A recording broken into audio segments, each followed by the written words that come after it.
She discovered that her husband was having an I affair with his cannot lose secretary. you. She took all his dirty underwear to the office I have and made my threw them on the choice. secretary's desk in front of everyone. "Hi, my beautiful family. Welcome to your own family channel. Mr. Peter Stories. May the Almighty pour his gentlest mercy upon every woman, wrapping her in peace that heals the deepest wounds and strength that never bows to hardship. May your hearts remain soft yet unbreakable, your love be returned 1,000 times over, and your presence bring light wherever darkness tries to settle.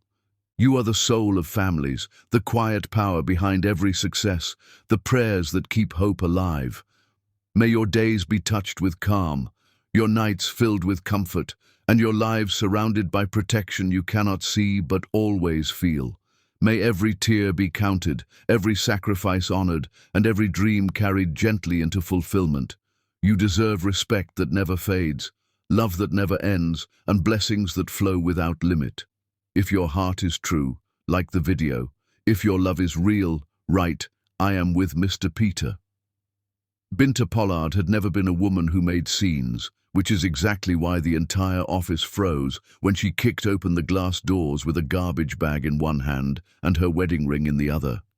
She'd been the perfect wife for 20 years. The woman who gave up her advertising career to raise their children, the woman who attended every corporate dinner with a smile plastered on her face, the woman who ironed Phil's shirts every Sunday night and made sure his coffee was ready before his alarm even went off, the woman who believed that love and loyalty were enough to hold a marriage together. That woman died this morning at 7:43 when she picked up Phil's iPad to check the weather and saw a text notification pop up from someone named V with a heart emoji. "Last night was amazing, baby. Can't wait for our weekend getaway. Pack that thing I like." Binta had stood in the kitchen, coffee mug halfway to her lips, staring at those words like they were written in a foreign language her brain refused to translate.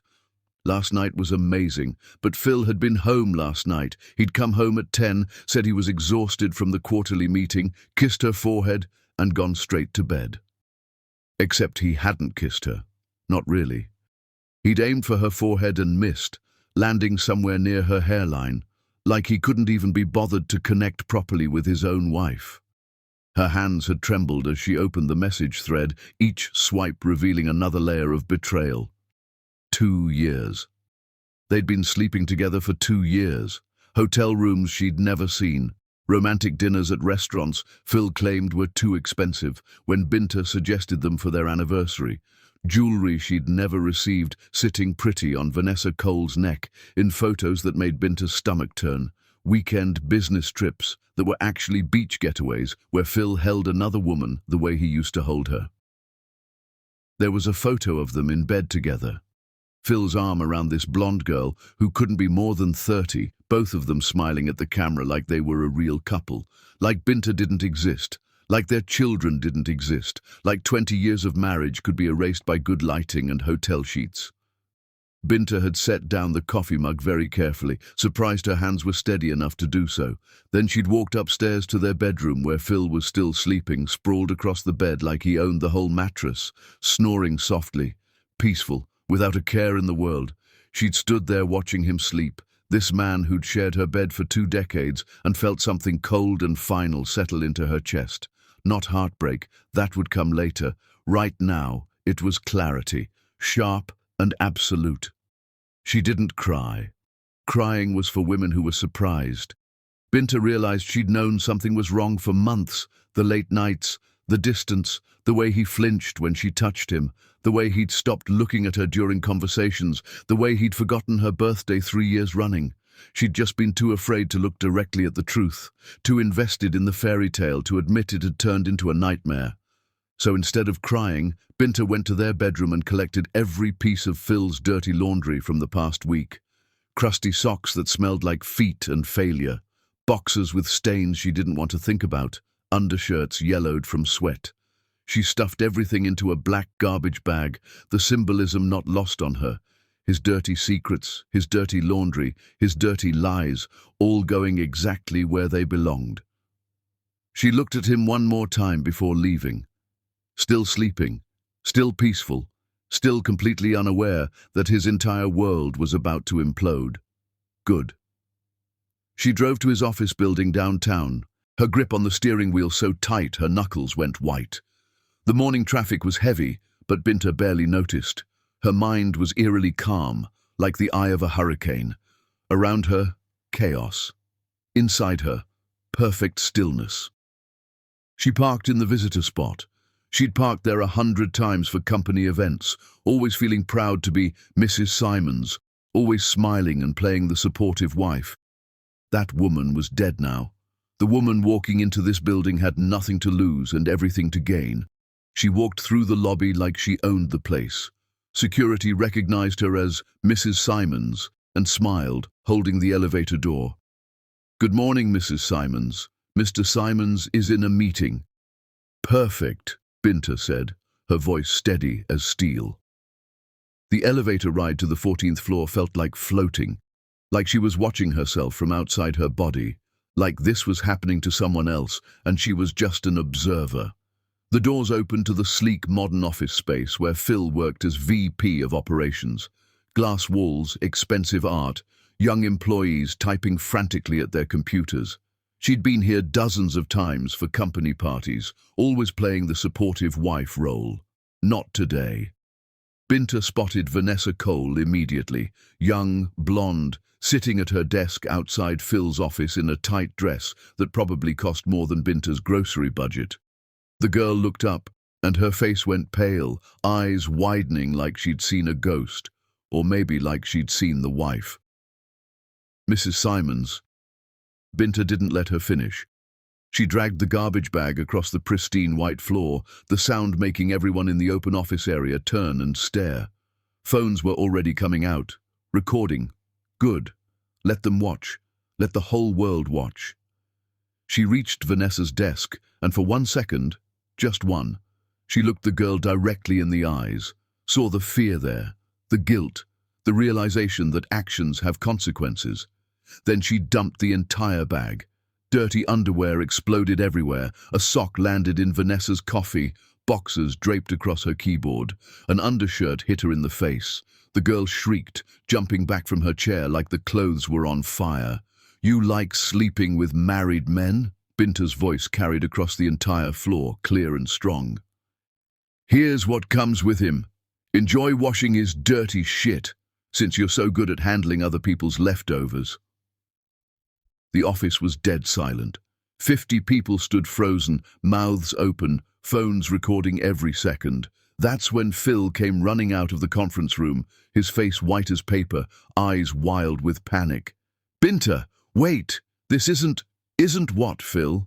She turned to face him, and the look on her face made him stop cold. "Isn't what it looks like. Isn't the 2-year affair you've been having with your secretary while I raised your children and kept your home and believed your lies?" His mouth opened and closed like a fish drowning in air. No words came out. What could he possibly say? Binta pulled her wedding ring off her finger, the ring he'd slipped on 20 years ago while promising to love her forever, in sickness and health for better or worse, and threw it at his chest. It bounced off and clattered to the floor, rolling under a desk where someone's discarded coffee cup sat, fitting, trash with trash. "I threw away 20 years for you, Phil. Gave up my career, my dreams, my youth to build you up and support you. I made you who you are today, and this is how you repay me." She looked around at all the watching faces, making eye contact with the women in the room. "Let me give you ladies some free advice. Never dim your light for a man. Never sacrifice your shine for someone who'll cheat on you with the first available opportunity, because they will always disappoint you. Always." She turned and walked toward the elevator, head high, back straight, heels clicking like gunshots on the marble floor. "Binta, please!" Phil chased after her, grabbing her arm. "I can explain." She yanked her arm away so hard he stumbled backward. The entire office gasped. "Don't you ever touch me again. You're a liar and a cheater, and you can sleep at her place tonight because your key doesn't work anymore." "What? Binta, that's my house." "No." Her voice dropped low and dangerous. "That's my house. The house I kept clean while you were out screwing your secretary. The house where I raised our children alone while you worked late. You don't live there anymore. You made your choice. Now live with it." The elevator doors opened and she stepped inside. The last thing Phil saw before the doors closed was Binta's face, not crying, not broken, but absolutely done with him. The ride down felt different than the ride up. Lighter, like she'd left something heavy behind on that 14th floor. By the time she got to her car, her phone was exploding.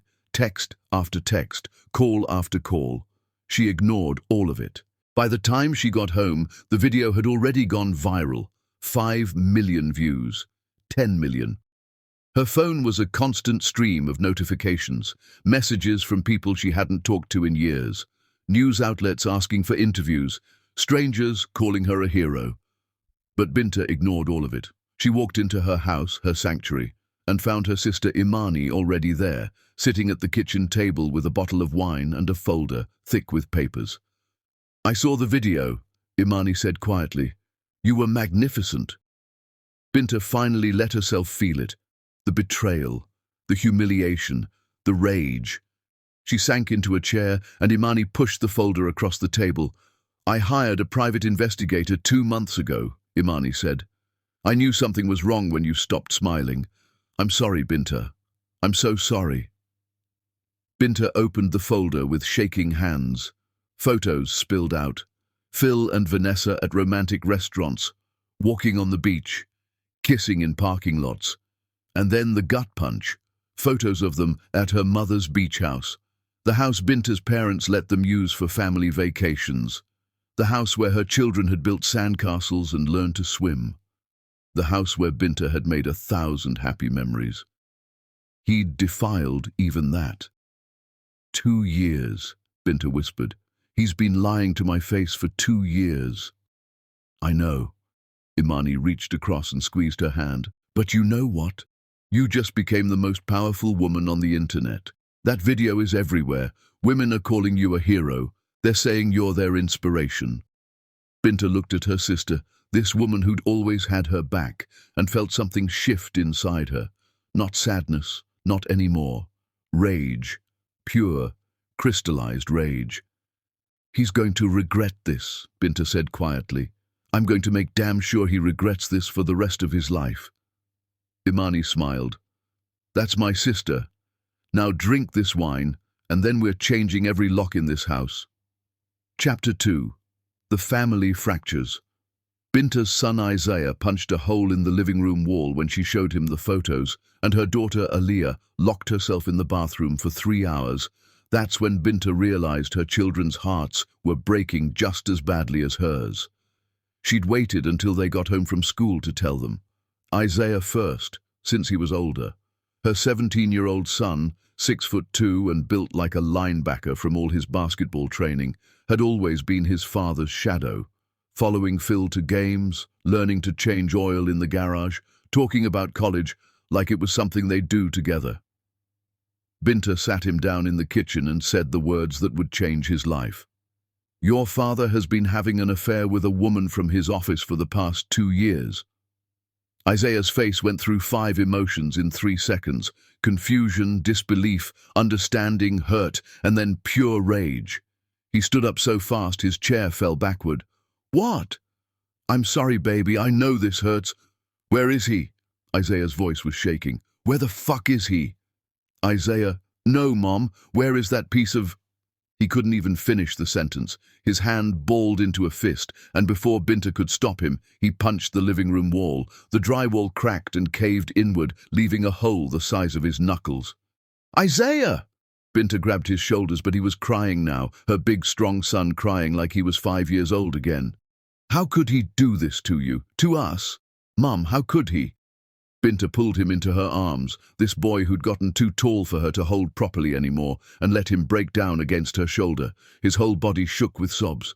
"He taught me how to throw a football," Isaiah choked out between tears. "He said a man's word is everything. He said integrity matters, and he was lying the whole fucking time." "I know, baby, I know. Was any of it real? Did he ever actually love us, or were we just convenient?" The question gutted Binta because she'd been asking herself the same thing. "He loves you. Whatever else is true, I know he loves you and your sister. This wasn't about you. This was about him being weak and selfish. Aaliyah had heard the commotion and come downstairs. At 14, she was all long legs and attitude, but when she saw her brother crying and the hole in the wall, her face crumpled. "What's happening?" Binta had to say it again, had to watch her baby girl's heart break in real time. "Your father has been unfaithful. He's been seeing someone else from his work." Aaliyah's eyes went wide. "For how long?" 2 years. The number hit like a slap. Aaliyah's hand flew to her mouth. 2 years? But that means, at my 8th grade graduation, during my birthday party last year, when we went to Grandma's beach house at Christmas? "Yes," Binta said softly. "All of those times." Aaliyah didn't scream or cry. She just turned and walked upstairs to the bathroom and locked the door. Binta heard the water running, her daughter trying to drown out the sound of her own crying. Isaiah wiped his eyes roughly. "I'm going to kill him." "No, you're not. Because he's not worth it. He's not worth you throwing your future away." "Mom, he destroyed our family. And you think hurting him will fix that? Baby, the best revenge is living well, succeeding, being better than him, showing him that we don't need him to be happy." Isaiah looked at his mother with red-rimmed eyes. "Are you happy, Mum? Were you happy before all this?" The question stopped her cold. When was the last time she'd been truly happy? Not content, not comfortable, but genuinely happy. She couldn't remember. "I'm going to be," she said firmly. "We all are. We're going to get through this together and come out stronger." She went upstairs and knocked gently on the bathroom door. "Aaliyah, baby, can you let me in?" No response. Just the sound of running water. "I know you're hurting. I know this feels like the end of the world. But I need you to know something. This is not your fault. You did nothing wrong. Your father's choices are on him, not you." The water turned off. After a long silence, Aaliyah's voice came through the door, small and broken. "Were we not enough? Was I not enough for him to stay?" Those words cut deeper than anything Phil had done. Binta's vision blurred with tears. "Open this door right now," she said, her voice cracking. The lock clicked. The door opened. Aaliyah stood there with mascara running down her face, looking so young and vulnerable that Binta's heart shattered all over again. She pulled her daughter into a fierce hug. "Listen to me, Aaliyah Rose Simons. You are perfect. You are more than enough. You are smart and beautiful and talented and kind. This has nothing to do with you. Your father is a grown man who made selfish choices because he's broken inside. That's on him, not you, never you." Aaliyah sobbed into her mother's shoulder. "I don't understand. I thought he loved us." "He does love you. But sometimes people who love us still hurt us because they're too damaged to love us the right way, and that's when we have to love ourselves enough to walk away." They stood there in the bathroom doorway, holding each other, until both of them had cried themselves dry.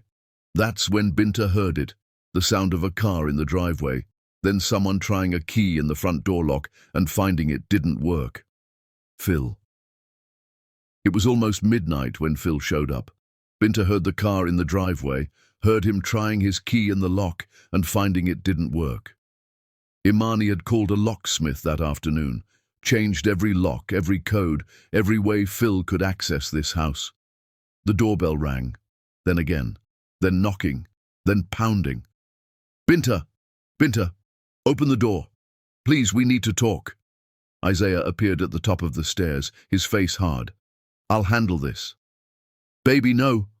But he was already at the door, yanking it open. Phil stood there, disheveled, eyes red, looking like he'd aged 10 years in one day. "Isaiah, son, don't call me that." Isaiah's voice was cold as ice. "You don't get to call me that anymore. Please, I need to talk to your mother. She doesn't want to talk to you. None of us do. You made your choice when you decided to sleep with that woman. Now deal with it." Phil tried to push past him, but Isaiah, younger and stronger and fueled by rage, shoved him back. Hard. Phil stumbled off the porch and nearly fell. "Isaiah!" Binta ran to the door, afraid of what might happen if this escalated. Neighbors were already coming out onto their porches watching the show. Some were holding phones, recording this too. "Get out of here, Dad," Isaiah said, his voice breaking on that last word. "You don't live here anymore. You made your choice.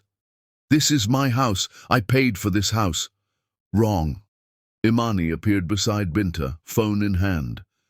"This house is in Binta's name.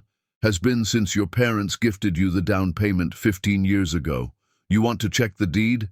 Be my guest. But right now, you're trespassing." Phil looked at Binta, his eyes desperate. "Please, Binta, please. I made a mistake. I'm so sorry. Please just let me explain." "Explain what, Phil?" Binta's voice was steady, cold. "Explain how you accidentally fell into bed with your secretary for 2 years?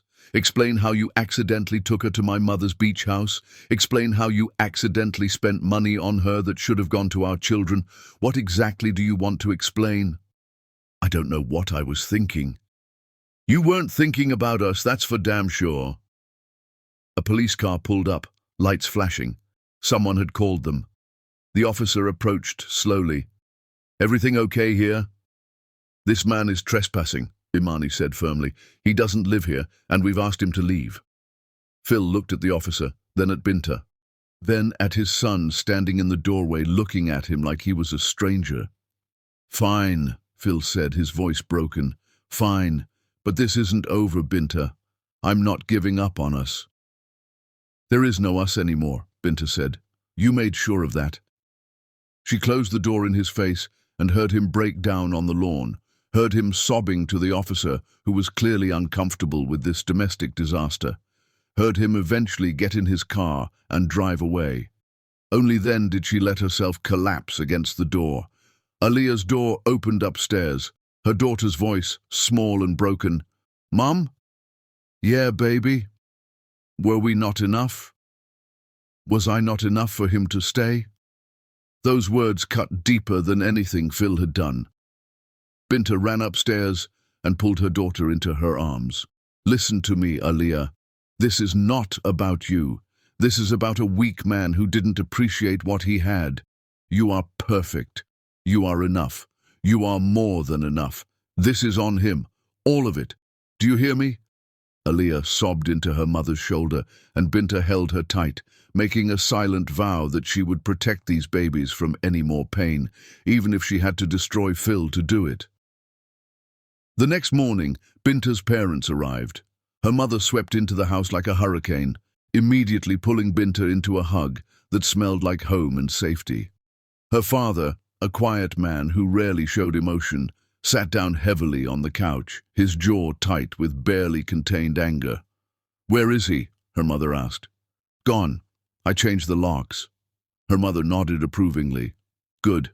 Baby, I need to say something, and I need you to really hear me. I taught you to fight for your marriage, to work through problems, to never give up. But I was wrong." Binta blinked. Her mother admitting she was wrong was rarer than snow in July. "A marriage is two people fighting together," her mother continued. "But you've been fighting alone for years, haven't you? I saw it, but I didn't want to believe it. The way he dismissed you at family dinners, the way he forgot your birthday 3 years running, the way he made you feel small. Mama, no, let me finish. I was wrong to tell you to keep trying. A woman should never have to beg a man to love her right. You deserve better than this, Binta, and those babies upstairs deserve better than a father who could do this to their mother." Binta felt tears prick her eyes. "I feel so stupid. How did I not see it?" "Because you trusted him. Because you're a good woman who believes in marriage vows. Because you gave him the benefit of the doubt when he stopped deserving it. That doesn't make you stupid. That makes you loyal. And he took advantage of that loyalty." Her father finally spoke, his voice rough with emotion. "My daughter is the strongest woman I know, stronger than her mother, stronger than me. She will survive this, and she will thrive." Binta's father stood up and walked to the door. Phil's car was pulling up again. When Phil got out and approached the house, Binta's father met him on the walkway. The two men stared at each other. "Sir, I just want to—" "My daughter is a queen," her father said quietly. Binta had to strain to hear through the window. "She sacrificed everything for you. Her career, her dreams, her youth. She made you into the man you are today, and you treated her like she was disposable, like she was nothing. I know I messed up. You didn't mess up. You made a choice. Every day for 2 years, you chose to betray her. Don't come back here, don't call, don't text. You need to leave my daughter alone to heal from what you did to her. Phil's face crumpled. But my kids, your kids don't want to see you. Maybe one day they will, but that's up to them, not you. You lost the right to demand anything when you broke this family. Her father stepped closer, his voice dropping even lower. And if you ever hurt my daughter again, if you harass her, stalk her, or make her life difficult in any way, you'll answer to me, and I promise you won't like that conversation. The quiet threat in his voice was more terrifying than any shout could have been. Binta watched her father, her quiet, gentle father, who'd never raised his voice in her entire life, stand up to her husband, and something inside her healed just a little. Phil got back in his car and drove away without another word. That night, while her parents stayed with the kids, Binta sat alone in her bedroom and let herself cry for the first time. Not for Phil, but for the woman she'd been. The woman who believed love was enough. The woman who'd made herself smaller so a man could feel bigger. That woman was dead, and in her place was someone new, someone harder, someone who would never again let a man determine her worth. Her phone buzzed, a text from an unknown number. "Girl, I saw the video. I have a job offer for you, and a plan to make him regret he was ever born. Call me. Simone." Simone, her college roommate, who now ran a major PR firm. They hadn't talked in years. Binta stared at the message and smiled. Game on. Chapter 3. The Queen reclaims her crown. Binta hadn't worked in 15 years, but the moment she walked into Simone's office in her power suit and natural hair flowing, every person in that room remembered why she'd been the most creative mind in their graduating class. The office was sleek and modern, all glass walls and expensive furniture. Young professionals hustled between desks, phones constantly ringing, the energy electric and alive. Binta felt something stir inside her that had been dormant for years: ambition. Simone met her at the elevator, looking exactly like Binta remembered, but polished to perfection. Designer suit, confident stride, the kind of woman who commanded respect just by walking into a room. "Binta Pollard," Simone said, pulling her into a hug. "You just became the most famous woman in America, and you didn't even try. I just threw dirty laundry at my husband's mistress. You did more than that. You became a symbol. Women everywhere are calling you their hero. Do you know how many shares that video has? 50 million and counting. You tapped into something real." They walked into Simone's corner office, overlooking the city. Binta sat down and felt the weight of the past week crash over her. "I don't feel like a hero," she admitted. "I feel humiliated." "Then we changed the narrative." Simone leaned forward, her eyes sharp. "I want to offer you a job, PR director, 6-figure salary, your own team, your own projects. And the first project? A campaign for the Domestic Violence Shelter Coalition.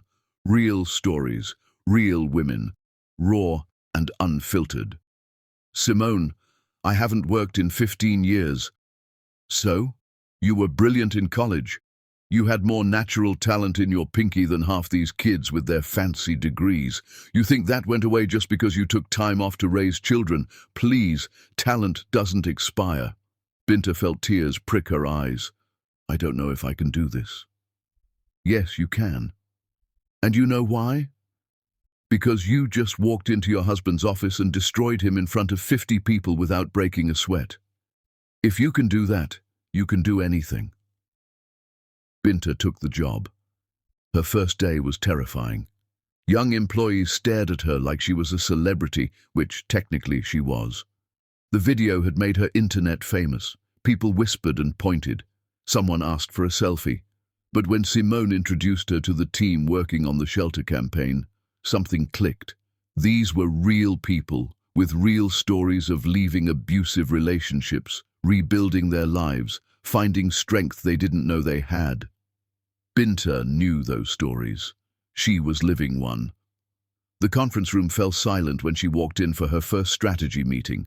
6 team members, all younger than her, all looking skeptical. "I know what you're thinking," Binta said, settling into her chair with confidence she didn't quite feel yet.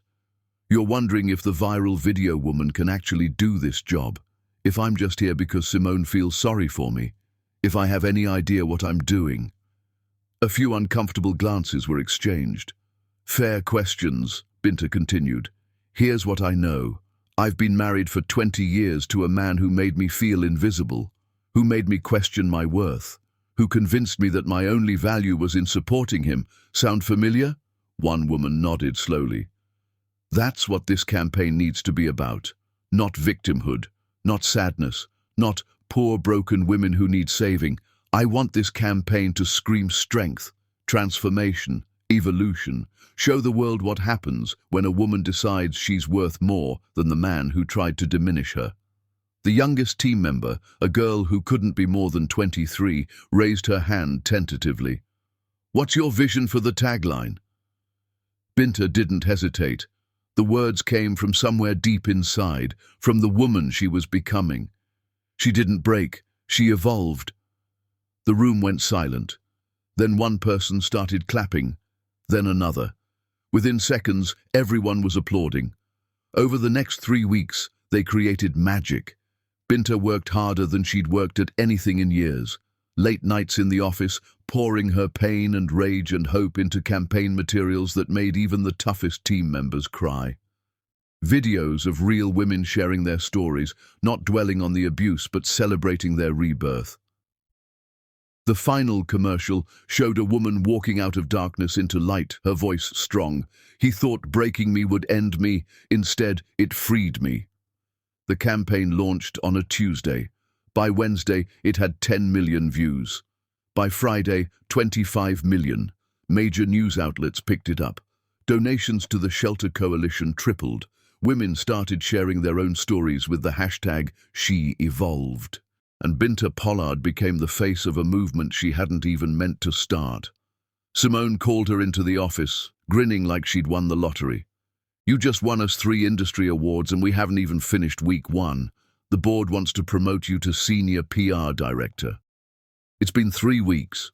3 weeks of work that some people can't do in 3 years. You're a natural, Binta. I told you that talent doesn't expire. That same day, Binta got her first speaking request. A women's empowerment conference wanted her to keynote about resilience and rebirth. The thought terrified her, but she said yes anyway. Meanwhile, Phil's life was imploding in spectacular fashion. Binta heard about it through the grapevine. His business partners were furious about the scandal. Clients were pulling out. His professional reputation was in shambles. But she didn't seek out the information. She didn't need to. She was too busy building her new life to worry about his crumbling one. One Saturday afternoon, she was shopping for groceries when she turned a corner and came face to face with Vanessa Cole. The girl looked terrible. Makeup running, eyes red, wearing sweatpants and a stained hoodie. Nothing like the polished secretary who'd thought she'd won some prize. "Mrs. Simons, Binta, I need to talk to you." "No, you don't." Binta pushed her cart past her. "Please, I'm sorry. I didn't mean it just happened." Binta stopped and turned around slowly. The store went quiet as people recognized her and started recording. "It just happened?" Binta's voice was deadly calm. "Nothing just happens, honey. You made a choice. Every single time you slept with my husband, you made a choice. Every text message, every hotel room, every lie, those were choices. So don't stand here and act like you tripped and fell into his bed for 2 years. Vanessa's face crumpled. "He said you didn't understand him. He said you'd grown apart. He said—" "Let me guess. He said I didn't appreciate him, didn't make him feel special, didn't satisfy him." Binta laughed, cold and sharp. "That's what they all say, sweetheart. It's the cheater's handbook." Chapter 1. Blame the wife. "I thought he would leave you for me." "And did he?" Vanessa's silence was answer enough. "Here's what you don't understand," Binta continued. "You didn't steal him from me. I threw him out like the garbage he is. You think you won something? Look at you. You're a mess. You lost your job. Your reputation is destroyed. And for what? For a man who's not even calling you back? Congratulations. You played yourself. She walked away, leaving Vanessa crying in the produce section. The video, of course, went viral too. 5 million views by that evening. Comments flooded in. She's a queen. This is how you handle homewreckers. Binta Pollard is my inspiration. At home that evening, Isaiah was doing homework at the kitchen table when he looked up at his mother. Mom, everyone at school is talking about you. Binta's stomach dropped. What are they saying? That you're a badass. Trevor's mom showed the video to their whole family, said you're her inspiration. He paused. I'm proud of you, Mom, for not letting him disrespect you, for showing us what strength looks like. Those words meant more than any award ever could. Later that night, Aaliyah knocked on Binta's bedroom door. Her daughter was holding her phone, tears streaming down her face. What's wrong, baby? Dad keeps texting me, begging me to talk to you, saying he made a mistake, saying he loves us. Aaliyah's voice broke. I don't know what to do, Mom. Part of me hates him, but part of me just wants our family back. Binta pulled her daughter onto the bed and held her close. Baby, that's normal. He's your father. You're allowed to have complicated feelings about this. But you know what? This isn't your responsibility to fix. Your only job is to be 14, to do your homework and hang out with your friends and figure out who you want to be. The adult stuff? That's on me and him, not you. Do you still love him? Binta paused, choosing her words carefully. I love the man I thought he was, the man who promised to love me forever. But that man? I don't think he ever really existed. I think I loved an illusion. Will you ever forgive him? I don't know, baby. Right now, I'm just trying to remember who I am without him. They lay there in silence until Aaliyah fell asleep. Binta carried her daughter to her room, tucked her in, and stood watching her for a long moment. This was what mattered. These children, their healing, their future. Phil had taken enough from them. He wouldn't take anything more. A week later, Binta stood on stage at the women's conference, looking out at 2,000 faces, and told her story. Not just the underwear incident, the whole thing, the betrayal, the devastation, the choice to rise instead of break. I spent 20 years making myself smaller so my husband could feel bigger, she said into the microphone, her voice steady and strong. I gave up my career, my dreams, my identity, and when he betrayed me, I had a choice. I could stay small and broken, or I could remember who I was before I dimmed my light for a man who never deserved it. The audience was silent, hanging on every word. That video you all saw? That wasn't just me throwing dirty laundry at my husband's mistress. That was me throwing away every lie I'd been told about my worth. Every time someone told me to be quieter, smaller, more agreeable. Every time I sacrificed myself for someone who wouldn't do the same for me. She paused, looking out at all these women who'd come to hear her speak. Ladies, let me tell you something. You are not defined by who loves you or who leaves you. You are defined by who you choose to become when everything falls apart. And I chose to become someone who would never again need a man's approval to know her worth. The standing ovation lasted 5 full minutes. Backstage afterward, women lined up to hug her, to thank her, to tell her their own stories of survival and strength. And Binta realized something profound. Her pain had purpose. Her story was helping others find their own strength.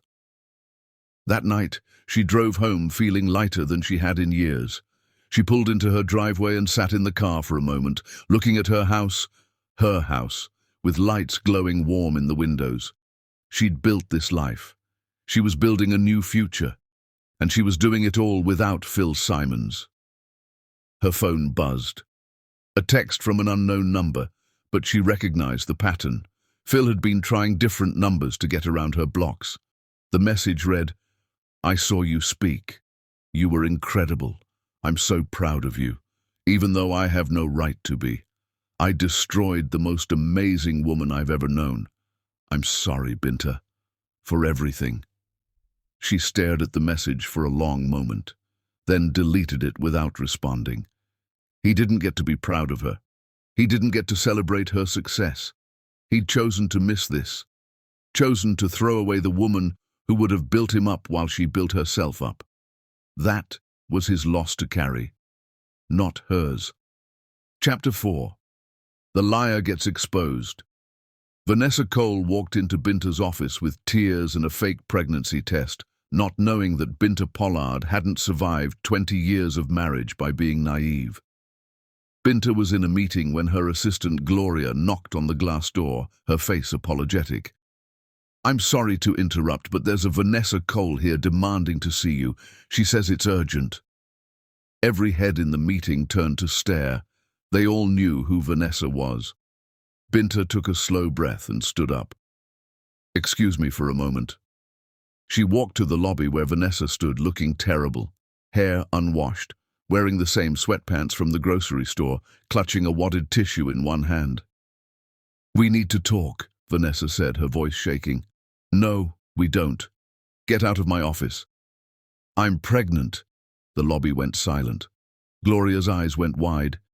Two interns stopped mid-stride. Binta felt her stomach drop but kept her face neutral. "That's not my problem." "It's Phil's baby." "Then go tell Phil. Why are you here?" Vanessa's face crumpled. "He won't answer my calls. He blocked me. I don't know what to do, and I thought you might..." "Might what? Help you? Help the woman who slept with my husband for 2 years?" Binta laughed, sharp and cold. "You've got some nerve. Please, I don't have anyone else, and whose fault is that?" Gloria stood up from her desk, sensing this was about to escalate. "Should I call security?" "Not yet." Binta crossed her arms and studied Vanessa, really looked at her. The girl was shaking, eyes darting around, hands fidgeting with that tissue, all the signs of someone lying badly. "Show me the test," Binta said. "What?" "The pregnancy test. Show it to me." Vanessa fumbled in her purse and pulled out a test. Binta took it and held it up to the light. The interns were definitely watching now, pretending not to, but absolutely riveted. "This is from the dollar store," Binta said, "and it's negative." "No, I have another one at home that's positive." "You're lying." Binta handed the test back. "You're not pregnant. You came here because you thought if you convinced me you were carrying his baby, I'd feel sorry for you. Or maybe you thought I'd run back to him to fight for him. Either way, you miscalculated." Vanessa's face went red. "You don't know. I know exactly what this is. You thought sleeping with a married man would get you a husband. Instead, you got fired, humiliated, and ghosted. Now you're desperate. You thought a fake pregnancy would force his hand.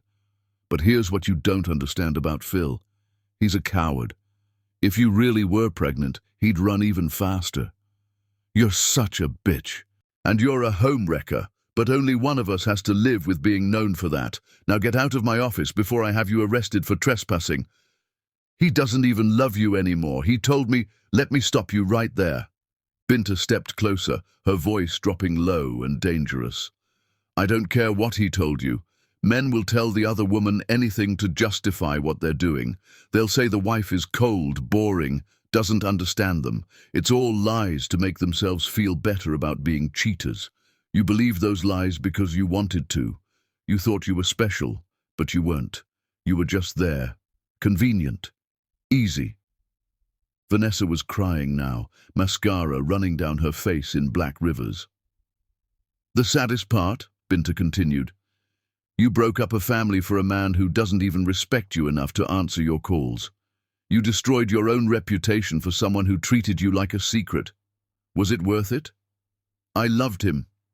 "No, you didn't. You loved the idea of him. The idea of taking something that belonged to someone else. The idea of winning. But you didn't win anything. You just showed everyone who you really are." Security appeared then. Gloria had called them anyway. 2 large men in uniforms approached carefully. "This woman is trespassing," Gloria said firmly. "Please escort her out." As they led Vanessa toward the elevator, she turned back one last time.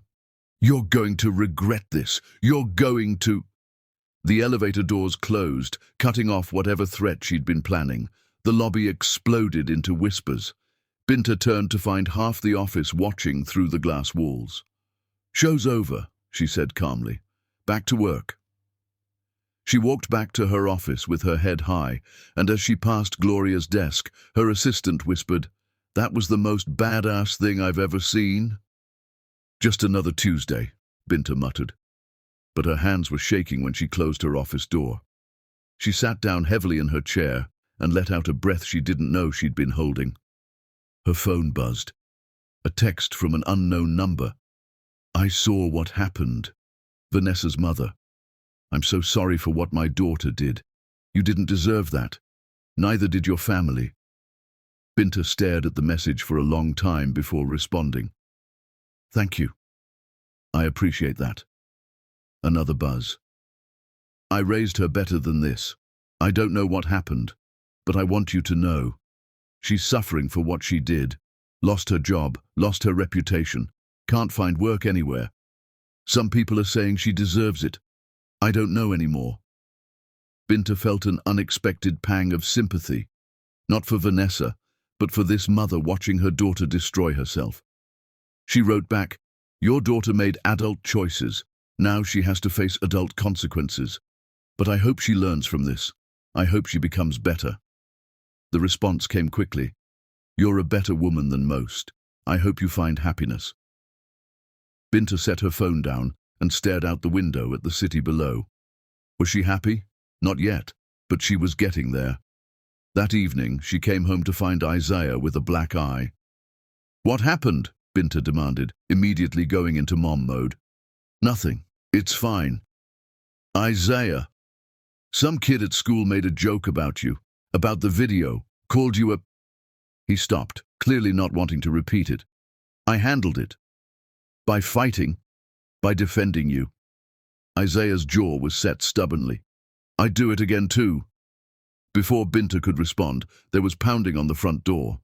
She opened it to find Phil standing there, face red with fury, pointing at their son. "Did you put him up to this?" Phil shouted. "Did you tell him to fight at school?" "Excuse me?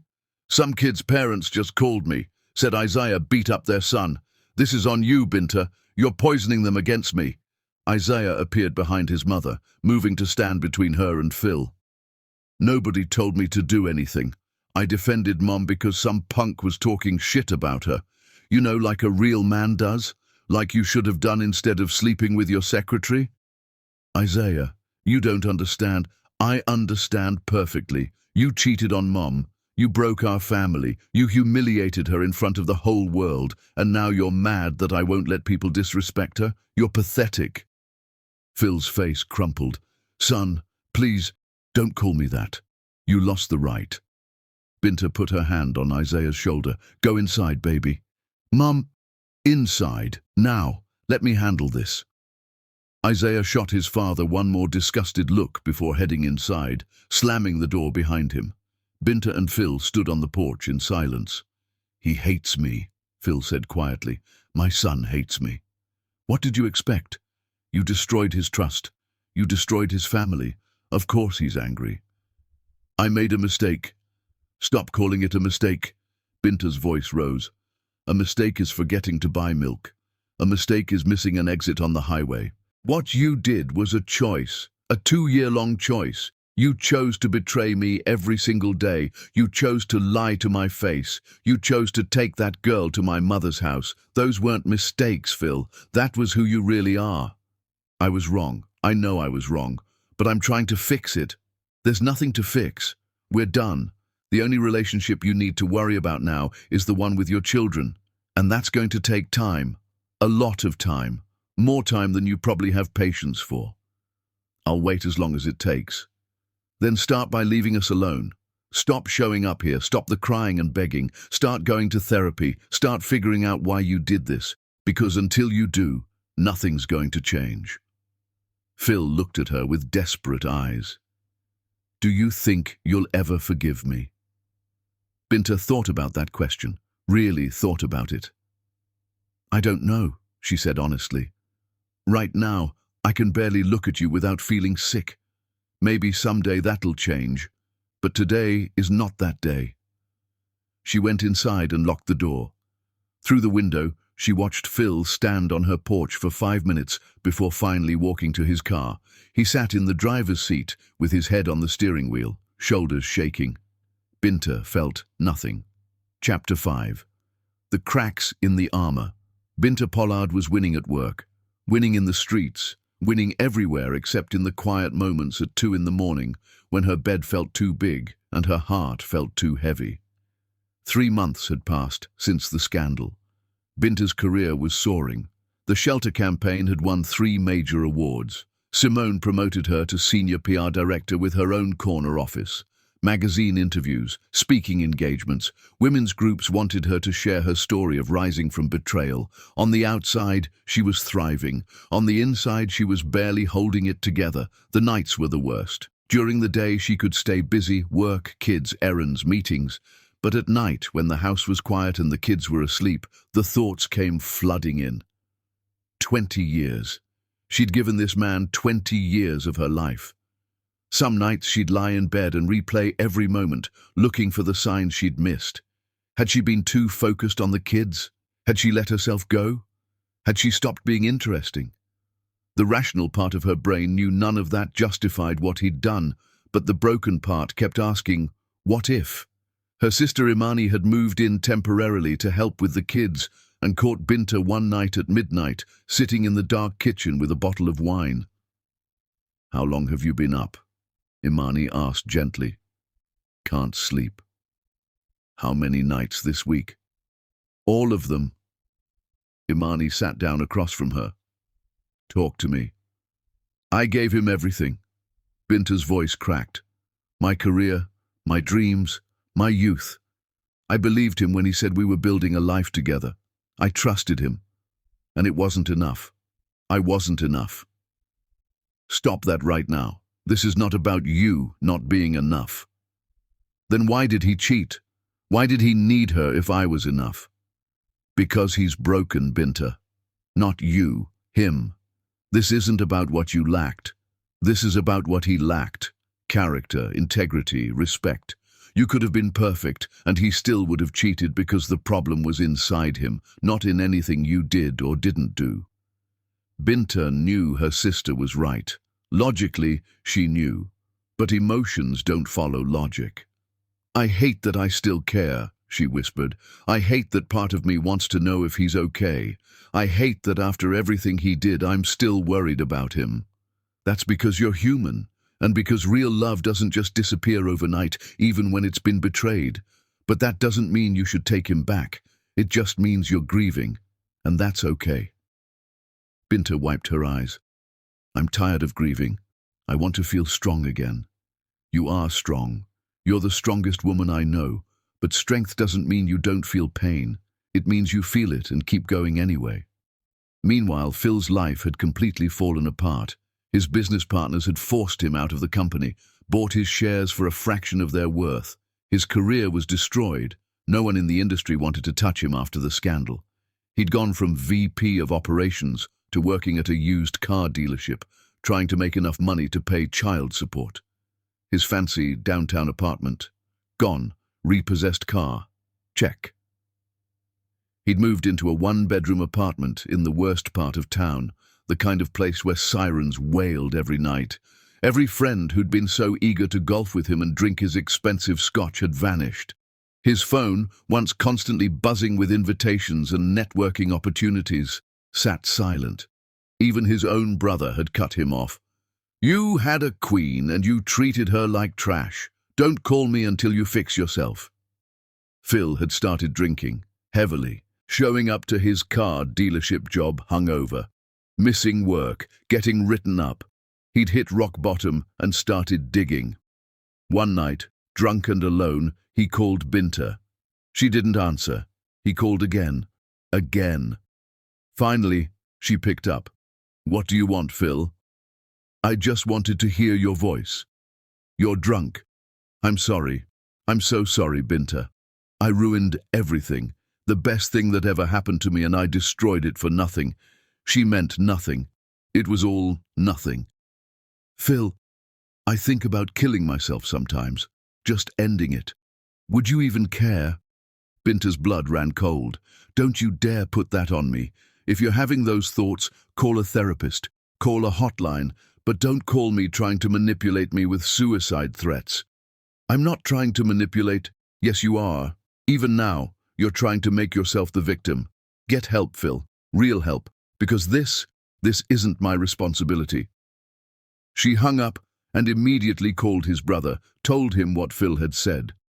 His brother sighed heavily. I'll check on him. But Binta, you can't save him. He has to save himself. The next day, Phil checked himself into therapy. Not because he wanted to, because his brother showed up at his apartment and gave him an ultimatum. Get help, or I'm calling the cops for a wellness check, and you'll lose any chance of seeing your kids. Phil chose therapy. His therapist was a no-nonsense woman named Dr. Patricia Harris, who didn't let him hide behind excuses. Why did you cheat on your wife? She asked in their first session. I don't know. It happened. Nothing just happens. You made a choice. Multiple choices. Why? Phil sat in silence for a long time. Because I felt invisible at home. Like I was just a paycheck, just the guy who fixed things and mowed the lawn. Binta was so good at everything, the house, the kids, her relationship with her family. She was perfect, and I felt inadequate. So you found someone who made you feel powerful? Yes. Vanessa looked up to me, thought I was important, made me feel like I mattered. And Binta didn't make you feel like you mattered. Not the way Vanessa did. Did you ever tell Binta how you felt? Silence. I'm guessing that's a no. So instead of communicating with your wife like an adult, you had an affair. You chose to destroy your marriage rather than try to fix it. I was wrong. Yes, you were.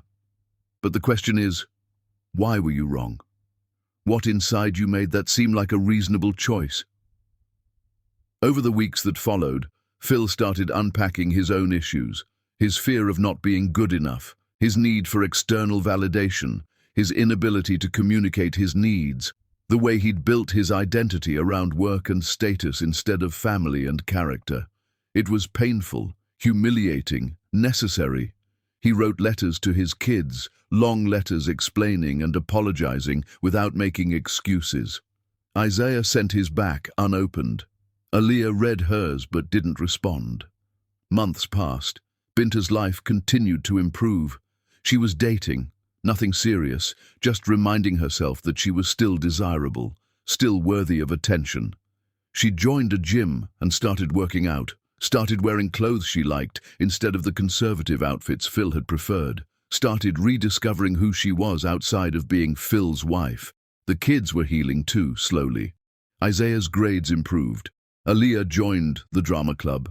They saw a family therapist who helped them process their feelings, but there were still hard moments, like when Aaliyah asked, "Do you think Dad has changed?" Or when Isaiah said, "Sometimes I miss him. Then I remember what he did, and I hate myself for missing him." Binta hugged her children and told them the truth. It's okay to have complicated feelings. He's your father. You're allowed to love him and be angry at him at the same time. One night, Binta's mother called. "How are you, baby?" "I'm okay, Mama. Actually, I'm better than okay. I got another promotion today. I'm proud of you, so proud. But I want to ask you something, and I want you to be honest with me." "What is it?" "Do you think you'll ever be able to forgive him?" Binta had been asking herself that same question for months. "I don't know. Part of me wants to. Part of me thinks I should. But part of me is still so angry I can barely breathe when I think about what he did." "That's normal, baby. Forgiveness isn't something you force. It's something that happens when you're ready. Maybe you'll never be ready. Maybe someday you will be. But either way, it's your choice. Don't let anyone pressure you." "Thanks, Mama." After they hung up, Binta sat in the quiet house and realized something important. She was building a life that didn't need Phil in it. And that terrified her, because if she could be happy without him, what did that mean for their marriage? What did it mean for the 20 years she'd invested? What did it mean for the family she'd fought so hard to protect? She didn't have answers, not yet, but she was starting to believe that maybe, just maybe, she'd be okay either way. Chapter 6. The Near-Death Reckoning.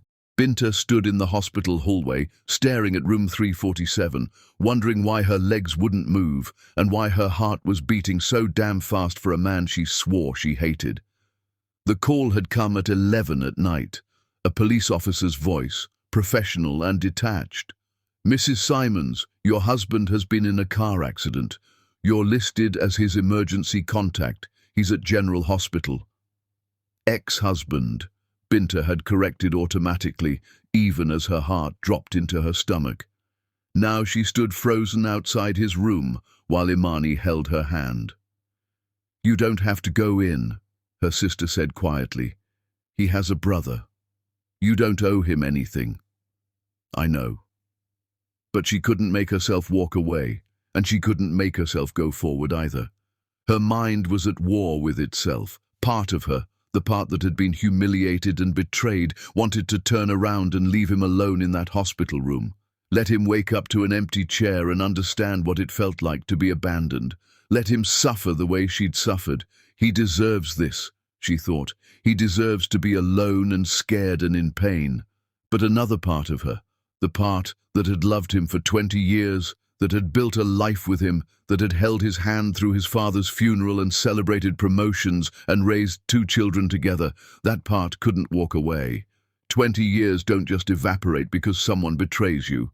The love doesn't just switch off like a light. It transforms into something more complicated, something that feels like hatred but sits right next to an ache that won't go away. And there was a third voice, quieter but more insistent. What if he dies and I never got to tell him exactly how much he destroyed? What if he dies before I get my closure? What if he dies before he sees me succeed, sees me thrive, sees me become everything I was meant to be without him holding me back? "Binta," Imani said gently, "whatever you decide, I'm here." Binta took a breath and her feet carried her forward.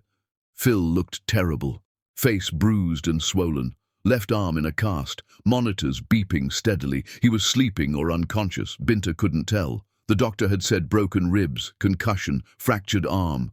A drunk driver had run a red light and T-boned Phil's car on the driver's side. He was lucky to be alive.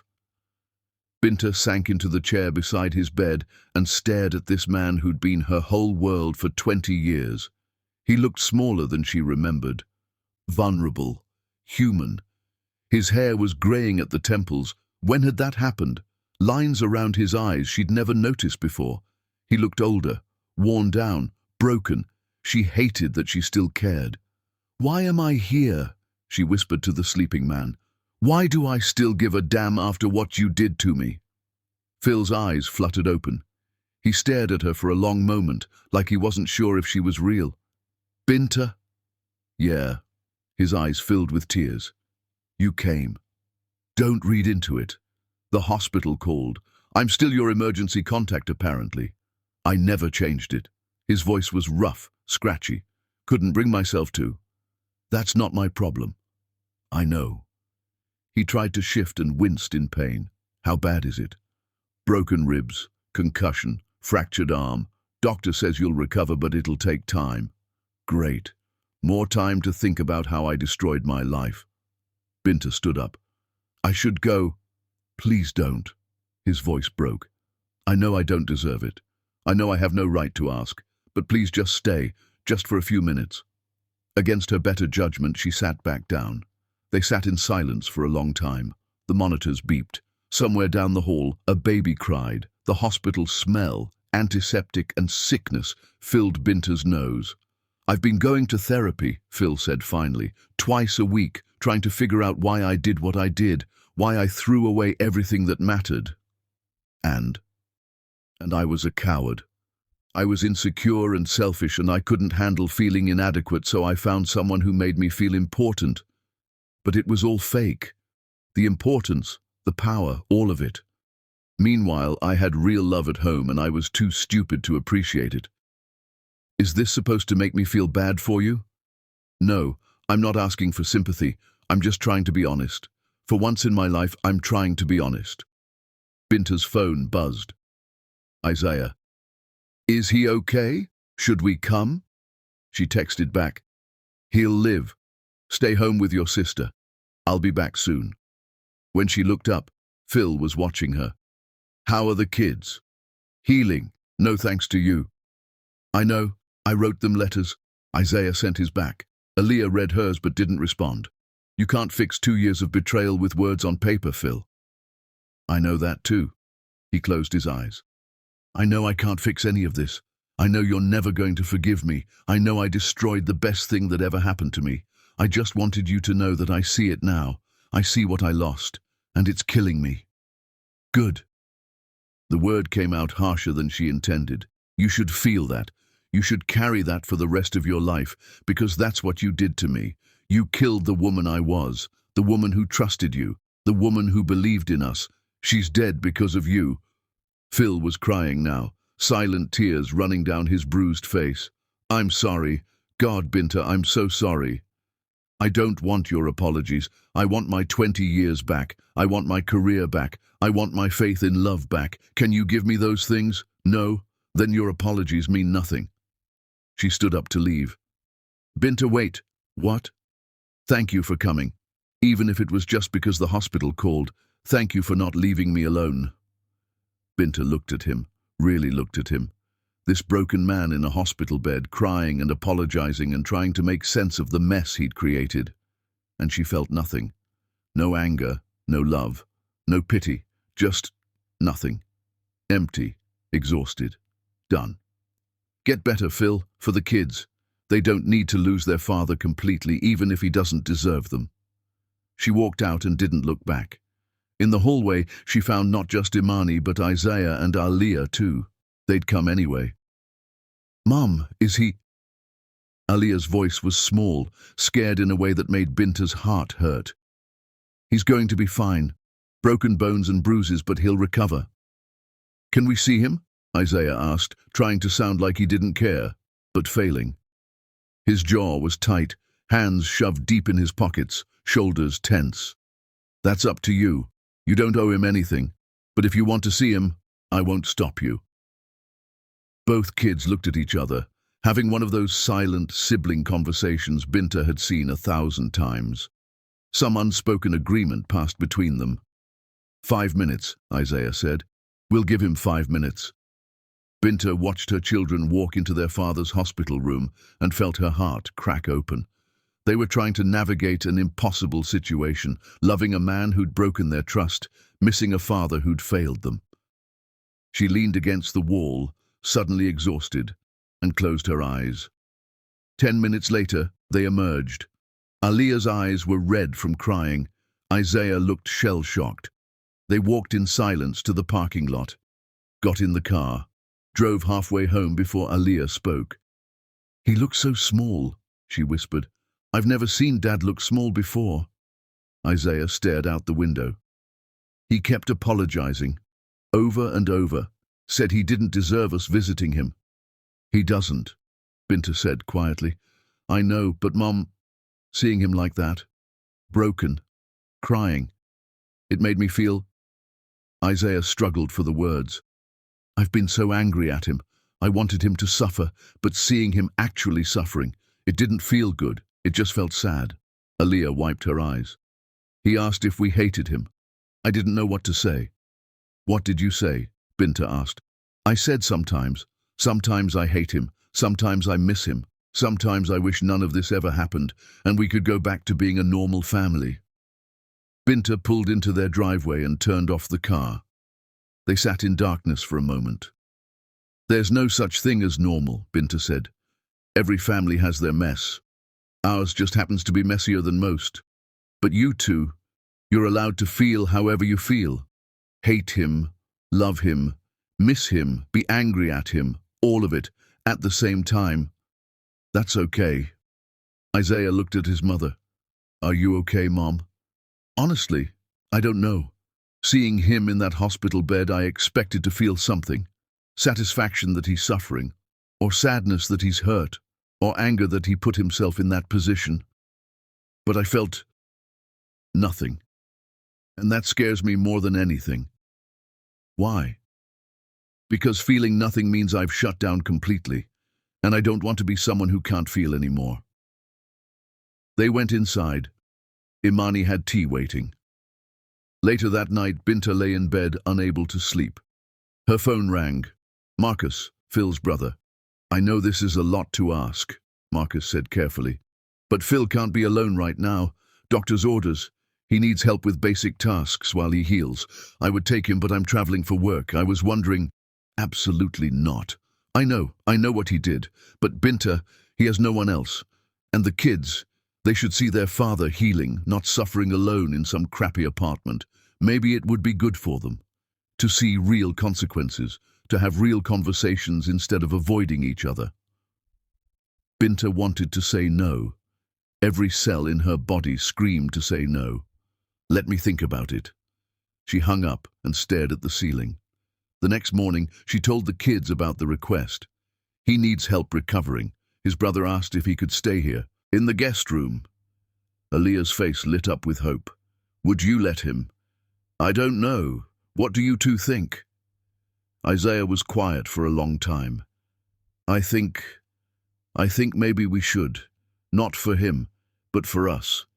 So we can see if he's really changed or if this is all an act. If he's here, we can watch him, see who he really is when he's vulnerable. Smart kid. Binta called Marcus back. Fine, but there are rules. That afternoon, she prepared the guest room with clinical precision. She removed every personal touch, the framed photos that used to sit on the dresser, the decorative pillows, the warm throw blanket. What remained was sterile, impersonal. A room that said, "You are a guest here, not family." She laid out fresh sheets, plain white, hospital-like, put a basic lamp on the nightstand. Nothing more. Then she sat at the desk and wrote out the rules on a piece of paper in clear, firm handwriting. Rules for staying in this house. 1. You stay in this room unless using the bathroom or the children request your presence. 2. You do not enter my bedroom under any circumstances. 3. You do not speak to me about us or our relationship. 4. All conversations will be focused on your recovery and your relationship with the children. 5. You will continue your therapy appointments. 6. You will be respectful and honest at all times. 7. If you violate any of these rules, even once, you will leave immediately. She taped the paper to the inside of the guest room door where he'd see it first thing. This wasn't a homecoming. This was supervised probation. When Marcus brought Phil home that evening, he could barely walk, leaning heavily on crutches, wincing with every step, face still bruised and swollen. Binta met them at the door, but didn't help, didn't reach out. Just watched as Phil struggled up the porch steps. Guest room is upstairs on the left, she said flatly. Rules are posted on the door. Read them. Follow them. That's all. Phil looked at her with grateful, desperate eyes. Thank you, Binta. I know I don't deserve. You're right. You don't. This isn't for you. This is for them. She gestured to Isaiah and Aaliyah watching from the living room doorway. Don't forget that. She walked away, leaving Marcus to help Phil upstairs. Later, after Marcus left and Phil was settled in the guest room, Binta stood in her own bedroom and looked at herself in the mirror. Who was she now? Not the woman who'd married Phil 20 years ago. Not the woman who'd thrown underwear in his office. Someone new. Someone harder.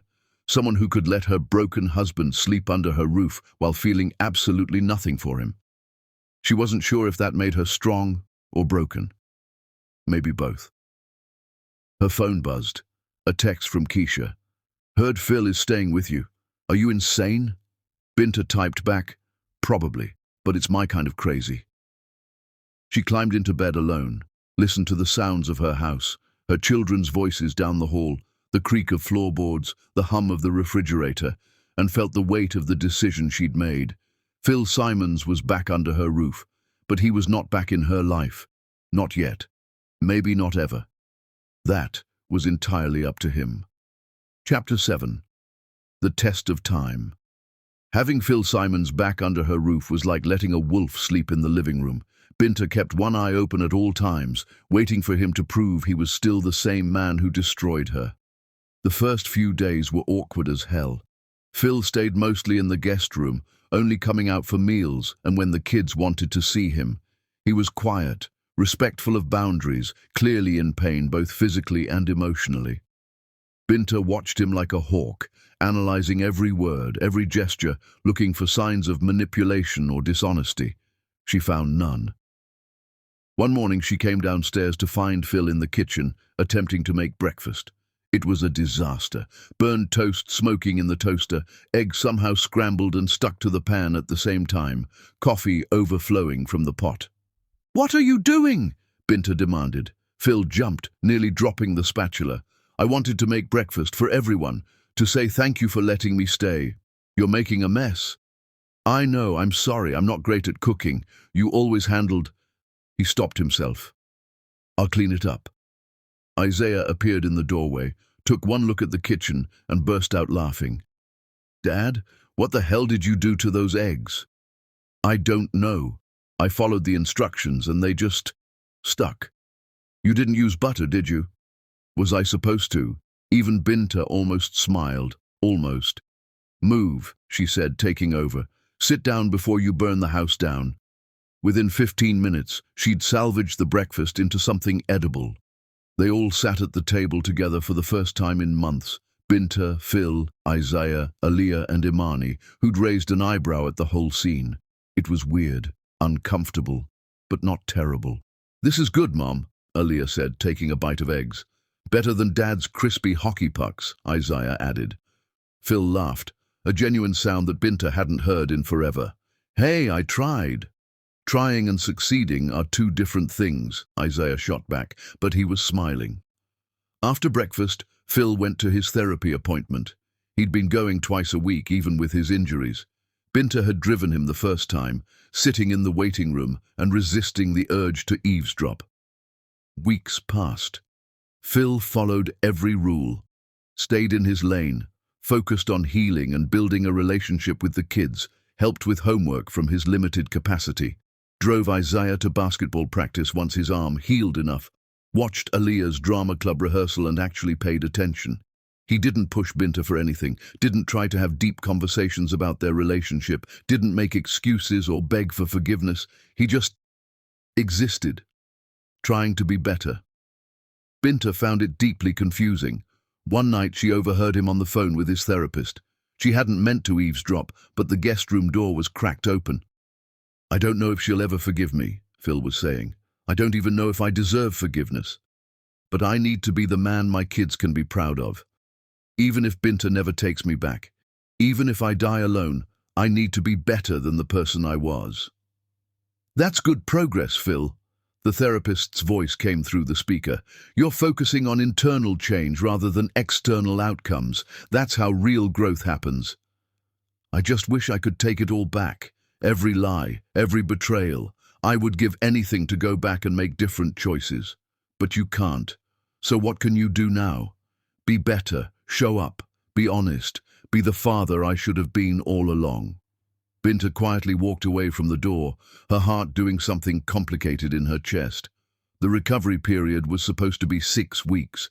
But when those weeks ended and the doctor cleared Phil to go back to work and normal life, something unexpected happened. Aaliyah asked if he could stay. They were having dinner, a normal occurrence now that had somehow become routine, when Aaliyah set down her fork and looked at her mother with pleading eyes. "Can Dad just stay, please?" The table went silent. "Honey," Binta started, "I know you guys aren't back together. I know what he did was terrible. But having him here, it feels like we're a family again. Not the same family, but still a family. Can't we just try? Please?" Isaiah said nothing, but his expression said everything. He wanted it too, even if he wouldn't admit it. Binta looked at Phil, who was carefully not looking at anyone, clearly trying not to influence this conversation. "This is my house," Binta said slowly. "My decision. And if he stays, it's on my terms. Not as my husband. As a co-parent. Separate rooms. separate lives. We're not getting back together just because he's under my roof." "I understand," Phil said quietly. "If you let me stay, I'll follow whatever rules you set. This isn't about us. It's about the kids." "Exactly. It's about the kids." She looked at her babies, because they'd always be her babies even when they were grown, and saw the hope in their eyes. "Fine. You can stay. But Phil, I swear to God, if you cross any line, if you violate any boundary, you're out. No second chances." "I understand. Thank you, Binta. Truly." That night, lying in bed alone, Binta wondered what the hell she was doing. Was she being strong or weak, smart or stupid, forgiving or enabling? She didn't know. But she knew her kids were happier, and for now, that had to be enough. The months that followed established a new normal. Phil got a better job, sales manager at a reputable company, paid child support without being asked, took the kids to therapy, showed up to every school event, fixed things around the house without making a big deal about it. He and Binta were cordial but distant, roommates more than anything else. Then one night, Binta's car broke down. She was on her way home from a late meeting when the engine just died. She pulled over, called AAA, and sat in the dark, waiting. 30 minutes later, headlights pulled up behind her. But it wasn't AAA, it was Phil. "Isaiah texted me," he explained, getting out with jumper cables. "Thought you might need help." "I called AAA, I know, but I was closer. Pop the hood." He worked in the rain, getting soaked, trying different things to get her car started. When nothing worked, he called a tow truck and drove her home in his car.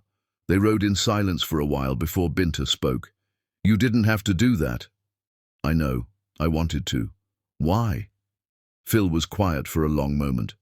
"Because even though I know I destroyed us, even though I know you'll probably never forgive me, I still care about you. I'll always care about you. And I couldn't just leave you stranded on the side of the road in the rain." Binta didn't know what to say to that. When they got home, she watched him walk inside, soaking wet, and felt something shift in her chest. Something dangerous, something that felt suspiciously like the beginning of forgiveness, and that terrified her more than anything. Chapter 8. The walls come down. Binta Pollard hadn't cried in 8 months, but watching her daughter beg for her father to stay broke something inside her she thought was permanently hardened. It wasn't just Aaliyah's request that got to her. It was everything. The small moments that had been building up over the months Phil had been staying in the guest room, like when he helped Isaiah fix his bike without being asked, or when he remembered Aaliyah's favorite ice cream and brought it home just because, or when he started having real conversations with them about their lives, their dreams, their fears, actually listening instead of just waiting for his turn to talk. The kids were healing. Slowly but surely, they were rebuilding a relationship with their father. And Binta couldn't deny that having him present, really present, was making a difference. But what scared her most was that she was healing too. She'd catch herself laughing at his jokes, or feeling grateful when he handled a household task she'd been dreading, or noticing how he'd changed, lost weight, dressed better, seemed more confident but less arrogant. This wasn't the man who'd cheated on her. This was someone new, or maybe someone old. The man she'd fallen in love with 20+ years ago before life and ego and complacency had twisted him into someone unrecognizable. One evening, Binta came home late from work to find the house dark except for the kitchen light. She walked in expecting to find one of the kids raiding the fridge, but found Phil instead, sitting at the table with a cup of tea. "Couldn't sleep?" she asked. "Something like that? Want some tea?" "Sure." He made her a cup the way she liked it, 2 sugars, splash of milk, and she realized he still remembered after all these months of barely speaking to each other. They sat in comfortable silence for a while before Binta spoke. "I need to ask you something, and I need you to be completely honest." "Okay. Why? Just tell me why you did it. The real reason, not the therapy talk. Why wasn't I enough?" Phil set down his cup and looked at her directly. "You were enough. You were more than enough. You were perfect, and that was the problem." "What?" "You were this incredible woman who gave up her career for our family, who was an amazing mother, who kept our house perfect, who got along with everyone, who made everything look effortless, and I felt like I could never measure up, like I was just the guy who signed the checks while you did all the real work. So you cheated because I was too good? I cheated because I was insecure and selfish and I couldn't communicate like an adult. I found someone who made me feel important and powerful instead of fixing what was broken inside me. I chose the easy way out instead of the right way out. Why didn't you just talk to me? Because I was ashamed. Ashamed that I felt inadequate next to my own wife. Ashamed that I resented you for being so good at everything when I should have been celebrating you. Ashamed that I was weak. Binta absorbed this. Do you know what it was like? Finding out that for 2 years you were living a completely separate life? That every time you told me you loved me you were lying? I can't imagine. I can't even begin to imagine that pain. It broke me, Phil. Shattered me into pieces. I looked in the mirror and didn't recognize myself. Questioned everything about who I was. Wondered if our entire marriage had been a lie. It wasn't all a lie. The first 18 years were real. You were real. Our love was real. I'm the one who poisoned it. How am I supposed to trust you again? How am I supposed to believe anything you say? I don't know. I don't have an answer for that. All I can do is show up every day and be honest and hope that someday, maybe, you'll see that I've changed. Not just talking about change, but actually being different. Binta's phone buzzed, a text from Keisha. How are you holding up with him in the house? You okay? She typed back, I don't know what I am. Phil noticed her expression. Everything okay? Just Keisha checking in. Everyone thinks I'm crazy for letting you stay. Are they right? Maybe. I don't know. Some days I think I'm being strong by setting boundaries and controlling the situation. Other days I think I'm being weak by not completely cutting you out. Which do you think today? Binta looked at him, really looked at him. Today I think I'm trying to do what's best for our kids while figuring out what I want for myself, and I don't have those answers yet. That's fair. They sat in silence, drinking tea, and Binta realized this was the most honest conversation they'd had in years, maybe ever. I'm seeing a therapist too, she admitted. Dr. Williams. She asks me every week what I want, not what the kids want, not what you want, not what society expects. What do I want? And what do you tell her? That I don't know. That I want to feel safe again. I want to trust again. I want to believe in love again.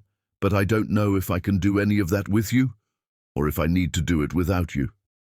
I understand. Phil reached across the table like he was going to take her hand, then thought better of it and pulled back. I know I don't get to ask for anything. I know I gave up that right. But if you ever decide you want to try again, really try, I'll spend the rest of my life proving you made the right choice. And if you decide you can't, that you need to move on without me, I'll respect that too. Because what I want doesn't matter anymore. What matters is what you need to heal. Binta felt tears prick her eyes, the first tears in months. I need time, she whispered. Then take all the time you need. I'm not going anywhere. The next few weeks were strange. Binta found herself actually talking to Phil about the kids, about work, about small things that didn't matter and big things that did. They started having dinner together as a family every night, actually talking instead of eating in silence. One night, Aliyah asked if they could watch a movie together, all 4 of them like they used to. They sat in the living room, Isaiah and Aliyah on the couch, Binta in her chair, Phil on the floor, and watched some comedy that made them all laugh. And for a few hours, it felt like they were a family again. Not the same family, but a family nonetheless. After the kids went to bed, Binta and Phil were cleaning up the popcorn bowls when he spoke. Thank you. For what? For giving me a chance to be a father again, for not completely shutting me out, for letting me be part of their lives. You're their dad. They need you, even if you don't deserve them. I know I don't, but I'm trying to become someone who does. Binta looked at him and saw something in his eyes she hadn't seen in years. Sincerity, humility, hope. "We're not getting back together," she said firmly. "I know. I'm just making that clear. I understand." But even as she said it, Binta wasn't sure if she was trying to convince him or herself. Chapter 9. The Silence Before the Decision. 1 year after the underwear scandal, Binta Pollard sat in her office staring at 2 business cards, one from a divorce attorney and one from a marriage counselor, and realized she had no idea which one to call. The year had been transformative. She'd gone from betrayed wife to successful PR executive, from broken woman to someone who felt whole again, from questioning everything about herself to knowing exactly who she was and what she deserved. Her kids were thriving. Isaiah had gotten a basketball scholarship to a good college. Aaliyah was lead in the school play. They'd both processed their feelings about their father's betrayal and were building healthy relationships with him. And Phil had changed. Not just surface-level change, real, deep, fundamental change. He'd been in therapy for a year, worked 2 jobs to pay for his mistakes and support the family, showed up consistently for the kids, respected every single boundary Binta set, rebuilt his relationship with his children brick by brick, and he'd never once pressured Binta to take him back. That's what confused her most. She'd expected manipulation, guilt trips, grand gestures designed to win her back. Instead, she got quiet consistency, steady presence, genuine change without fanfare. She talked to Keisha about it over lunch. "So what's the problem?" Keisha asked. "He's changed. He's trying. The kids are happy. Why are you torturing yourself?" "Because what if he does it again? What if this is all an act, and once I take him back, he goes right back to being the man who cheated on me?" "That's a valid fear. But Binta, you can't live your life based on what-ifs. What if he has genuinely changed? What if you're throwing away a second chance at love because you're too scared to risk being hurt again?" "I have every right to be scared." "Absolutely. But you also have the right to make a choice based on what you want, not what you're afraid of." Binta met with her therapist later that week. Dr. Williams asked her usual question. "What do you want, Binta?" "I don't know." "Yes, you do. You're just afraid to say it out loud." "Fine. I want to believe that people can change. I want to believe that my marriage wasn't a complete waste of 20 years. I want to believe that love can survive betrayal. But I'm terrified that I'm being naive, that I'm setting myself up to be hurt again." "Those are all understandable fears. But let me ask you something. Do you still love him?" Binta was quiet for a long time. "I don't love the man who cheated on me. That man can go to hell. But this new man, the one who shows up and tries and doesn't make excuses, I don't know. Maybe I could love him. Then maybe that's your answer. Or maybe I'm just lonely and scared of starting over." "Are you?" "Because from where I'm sitting, you've already started over. You have a career you love, friends who support you, children who are thriving. You don't need Phil to be happy. So if you're considering taking him back, it's not because you need him, it's because you want him, and that's a very different thing." That night, Binta lay in bed thinking about everything. She thought about the first time Phil had kissed her, on a rainy Tuesday outside her college dorm. She thought about their wedding day, when he'd cried, reading his vows. She thought about holding their babies for the first time, seeing him look at them with such love. She thought about 20 years of memories, both good and bad, and then she thought about the past year, the way he'd changed, the way he'd shown up, the way he'd earned back his children's trust one small moment at a time. Her phone buzzed. A text from Phil. "I know you don't trust me. I know I destroyed us. But Binta, I will spend the rest of my life proving I've changed. Even if you never take me back, even if you find someone else, I just need you to know, losing you was the worst and best thing that ever happened to me, because it forced me to become the man I should have been from day one." Binta stared at the message for a long time before responding. "I need more time." "Take all the time you need. I'm not going anywhere." The kids noticed the tension. One night, Isaiah confronted her. "Are you going to forgive Dad?" "I don't know, baby." "Do you still love him?" "That's complicated." It's a yes or no question, Mom. Binta sighed. It's not that simple. Yes, I love parts of him. I love the father he's become to you and your sister. I love that he's trying to be better. But I can't forget what he did. I can't just erase 2 years of lies and betrayal. Nobody's asking you to forget. But maybe you could forgive. Not for him, for you. So you can be happy. When did you get so wise? I learned from the best. Isaiah hugged his mother. Whatever you decide, we'll support you. But Mom, I think Dad really has changed. I hated him for a long time. Sometimes I still do. But I also see him trying, and that has to count for something. Later that week, Binta and Phil were alone in the kitchen late at night. It had become their routine, sharing tea and quiet conversation after everyone else was asleep. Can I ask you something? Binta said. Anything. If I never forgive you, if I decide I can't trust you again and we get divorced, what will you do? Phil thought about this carefully. I'll respect your decision. I'll continue being the best father I can be. I'll move on with my life. But I'll never stop regretting what I did to us. That's it? No fighting for me? No grand gestures? Fighting for you would be selfish. This isn't about what I want anymore. It's about what you need, and if what you need is to move on without me, then that's what I'll support. Because I love you enough to let you go, if that's what makes you happy. Binta felt something crack open in her chest. You've really changed, haven't you? I'm trying. Every single day I'm trying to be better than the man I was. I need you to understand something, Phil. If, and this is a huge if I ever decide to try again with you, things will never go back to the way they were. We would have to start over, from scratch, like we're strangers learning to trust each other. I understand. And there will be rules, boundaries, consequences if you ever betray me again. I would expect nothing less. I'm not saying yes. I'm just saying maybe. Someday. Maybe. Phil's eyes filled with tears. Maybe is more than I deserve. Thank you, Binta, for even considering it. That night, Binta made a decision. She wasn't ready to forgive completely, but she was ready to see where this could go. She called the marriage counselor and made an appointment, not because she'd decided to take him back, but because she decided to stop being afraid of making the wrong choice. Whatever happened next, it would be her decision, her choice, her power, and that was enough. Chapter 10.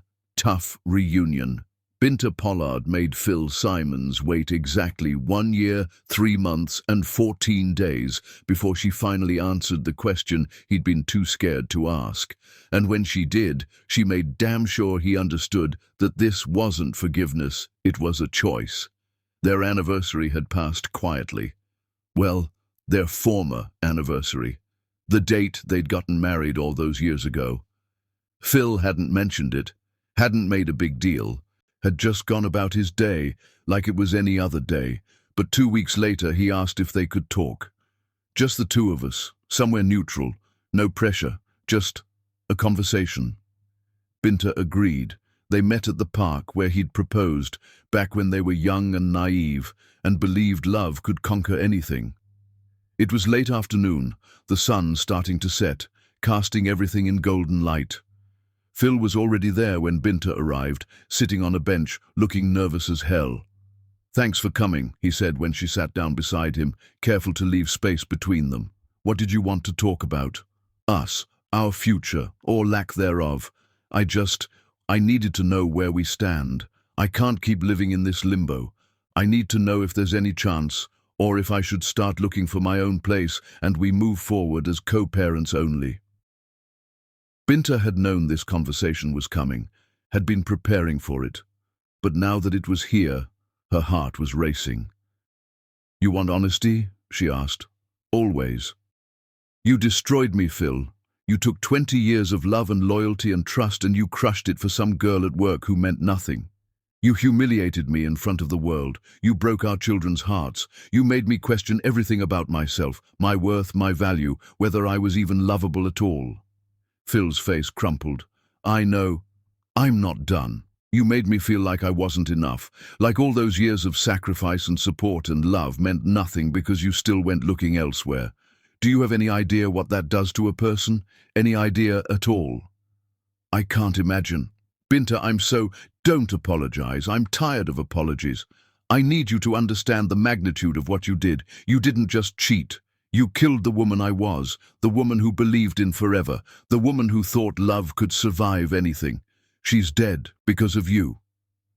Tears were streaming down Phil's face now. I know. God, I know. And I hate myself for it. Every single day, I hate myself for what I did to you. Good.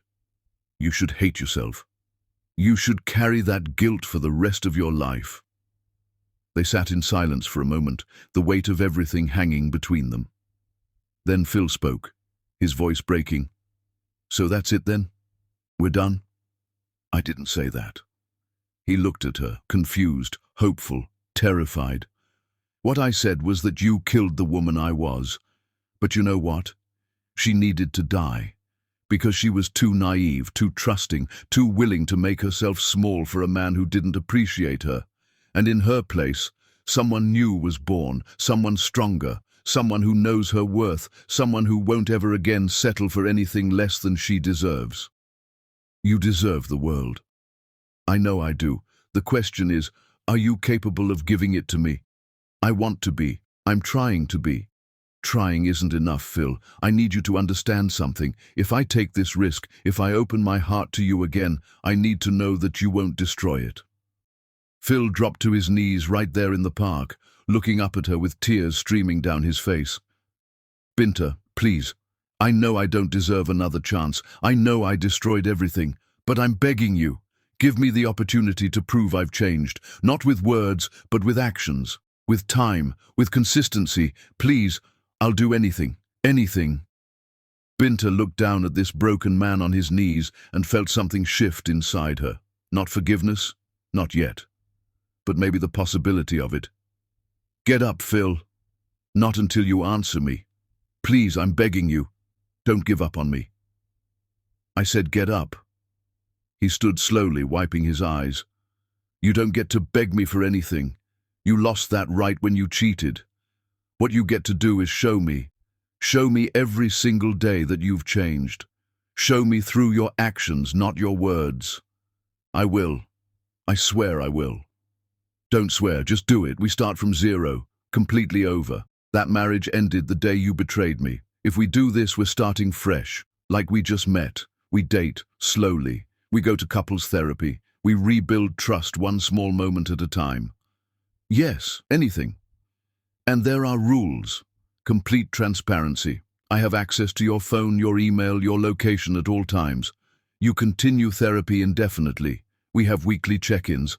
And if you ever lie to me again, if you ever betray me again, I will divorce you and you will never see me again. Do you understand? I understand. I agree to all of it. She started walking back toward the parking lot. Phil followed. So we're trying, he asked carefully. We're taking it one day at a time. No promises, no guarantees. Just two people trying to figure out if love can survive betrayal. They reached her car. Phil reached for her hand tentatively. Binta looked at his hand, then at his face, then pulled her hand away. Not yet. You haven't earned that yet. The disappointment on his face was clear, but he nodded. Okay, I'll earn it. I'll earn all of it. Binta got in her car and drove away, watching Phil in her rearview mirror. He stood in the parking lot, watching her leave.